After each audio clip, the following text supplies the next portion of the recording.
کہ جب ہم توکل کی بات کرتے ہیں تو خدا را اس سے یہ مت سمجھیے گا کہ انسان کوشش کرنا چھوڑ دے اور اس امید میں رہے کہ اللہ تعالیٰ چونکہ پتھر میں کیڑے کو رزق دیتا ہے تو ہمیں وہ پالتا رہے گا۔ یہ یاد رکھیے کہ رب تعالیٰ سست لوگوں کو پسند نہیں کرتا، اللہ کو وہ لوگ پسند ہیں جو مجاہدوں کی طرح کمر کس کے رکھتے ہیں۔ یہ میں گزارش کر دوں کہ ہمارے ذمے اللہ کی طرف سے ایک چیز فرض ہے، کیونکہ یہ عالم الاسباب ہے، یہاں ہر چیز کا ایک سبب ہے، حتیٰ کہ موت کا بھی۔ موت بھی بے سبب نہیں آتی۔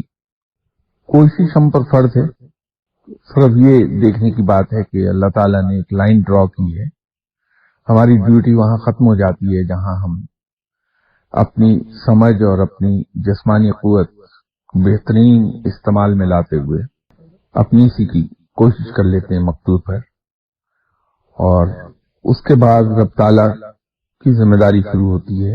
کوشش بھرپور کیجیے، نتیجہ اللہ پہ چھوڑ دیجیے، یہی توکل ہے۔